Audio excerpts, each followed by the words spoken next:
Good evening. Last week we started with a short series on faith, love, and hope. It's the three gifts that Paul thanks God for in the first letter to the Thessalonians, uh, as gifts that he worked within them, and the result of that in the congregation and in the city of Thessalonica. This week we are focusing on love, and yeah, it's a gift that is truly exceptional. It's exceptional that people love and that their love leads to labor, to works of love, to putting in effort to serve other people, to do things for other people's good.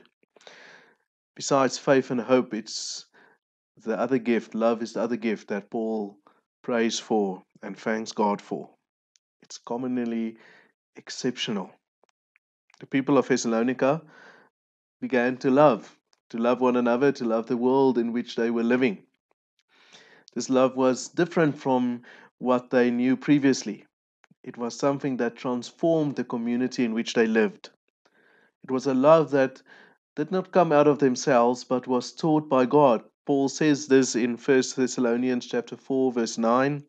Now about brotherly love we do not need to write to you, for you yourselves have been taught by God to love each other. This is the love that John writes on in 1 John chapter 4 from verse 7 when he says, "Dear friends, let us love one another, for love comes from God. Everyone who loves has been born of God and knows God. Whoever does not love does not know God, because God is love. This is how God showed his love among us. He sent his Son and his one and only Son into the world that we might live through him.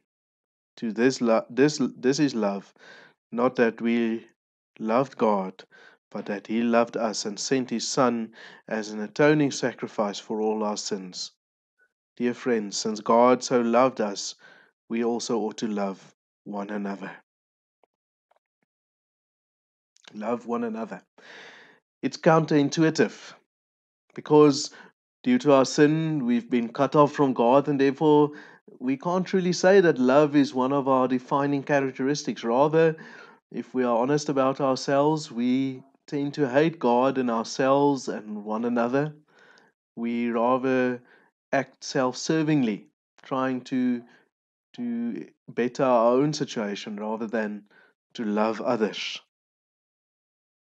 Love can only be found in God. It's who He is, it's what He does, and therefore, if we want to share in His love, if we want to live that love out towards others, we need to be one with Him in faith. It's only through Him working and living in us that we can have love to show to others.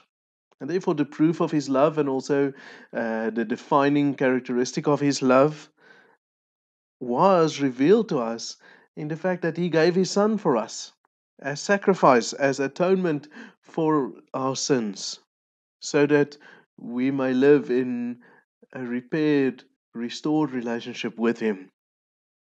If we focus on our labor of love, then in this week, we are actually focusing on His labor of love in us. It's all about Him and the way that His love works in us and flows through us to others.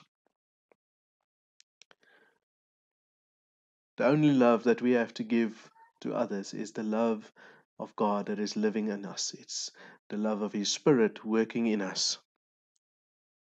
God's love that we receive through grace also gives us the calling to live out this love, to show this love in the loveless world in which we are living. In loving one another, in loving others, we testify to the love of Christ living in us. Remember, the labor of love, the labor of God's love in us and through us is the only way that His love will reach this world that we are living in.